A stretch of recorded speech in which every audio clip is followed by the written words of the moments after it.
Lep pomladni pozdrav v časorisovih videonovicah meseca marca. Tokrat bomo spregovorili o novem slovenskem predsedniku vlade in o širjenju koronavirusa. Ob koncu pa se bomo spomnili naše velike ženske popotnice Alme Karlin. A preden si čisto zares nadanemo nahrbtnik na ramena in odpotujemo z njo v oddaljene dežele, poglejmo v naš državni zbor. Slovenija je po odstopu Marjana Šarca dobila mandatarja za sestavo 14. slovenske vlade. To je postal Janez Janša, ki prihaja iz stranke SDS, slovensko vlado pa je vodil že dvakrat. Janšo so izglasovali z 52 glasovi podpore, kar je preseglo pričakovanih 46 glasov. Z njim bodo mesta v vladi zasedli tudi novi ministri, vlado pa čakajo številni izzivi, ki so tokrat predvsem povezani s širjenjem koronavirusa. O virusu s krono, ki se je razširil z Kitajske po vsem svetu, smo že govorili.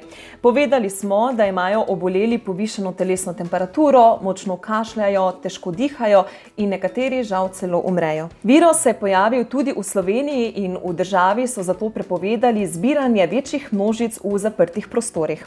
To pomeni, da so odpadli številni koncerti in številne prireditve. Vse informacije povezane s pojavom virusa lahko spremljaš na spletni strani Nacionalnega inštituta za javno zdravje v Sloveniji, tam pa izveš tudi, kako se ustrezno zaščitiš. Da ne bomo ostali le pri politiki in slabih novicah, se spomnimo ob koncu še na veliko slovensko popotnico Almo Karlin. Letos namreč mineva 70 let od njene smrti.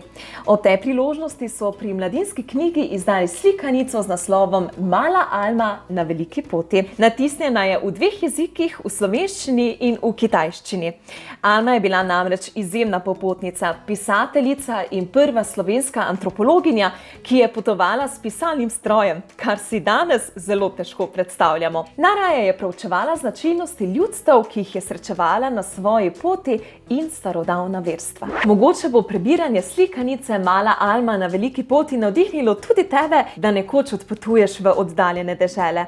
Ne pozabi namreč, kako pomembno je negovati lastno radovednost do vsega, kar je v okolici drugačnega, kot si ti sam. Mi se znova vidimo v videonovicah meseca aprila. Če pa ti je bil ta video všeč, vabljen, da ga lajkaš.